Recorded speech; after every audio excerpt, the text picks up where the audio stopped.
A southern New Mexico county announced Tuesday that it reached a $15.5 million settlement to end the legal battle over the case of a man who was held in solitary confinement for 2 years without a trial and was so neglected that he took out his own tooth. The settlement stems from mediation ordered by the 10th U.S. Circuit Court of Appeals. Doña Ana County was appealing the lower court decision that upheld the $22 million judgment that was awarded last year to former county inmate Steve and R. Slavin. That verdict was one of the largest federal civil rights settlements in history. The county's Board of Commissioners said in a statement that it regrets the harm Slavin suffered while in custody between August 2005 and June 2007. Over the past 7 years, Doña Ana County has made significant improvements to detention center staffing, training, facilities and procedures, the county said.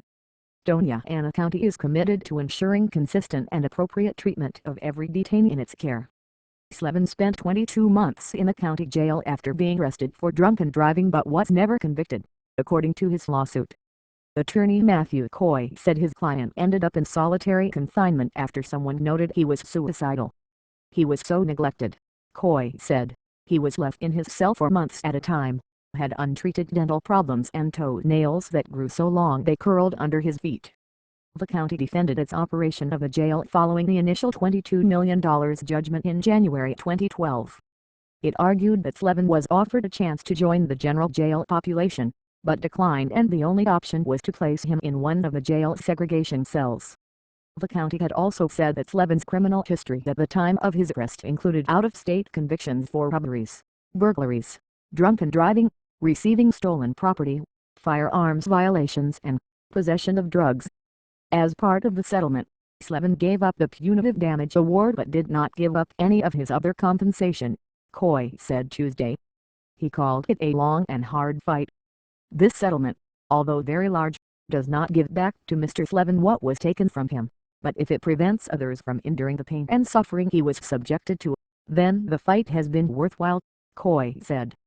I only hope they follow through on their promise to do better. The county jail has an annual budget of $23.5 million, up from $12.7 million in 2006. Most of the money has gone toward improving staff, training and inmate access to care and services. The county said that the settlement will not affect its long-term financial stability. The New Mexico Association of Counties will pay $6 million of the settlement and the county will pay the rest out of its cash reserves. Less interest from those reserves, however, will require careful financial management, the county said. The commissioners took into consideration the risks of continuing the legal battle, as well as the potential costs of the $22 million jury verdict. With interest and attorney fees, the county said it would have not been able to bear that burden.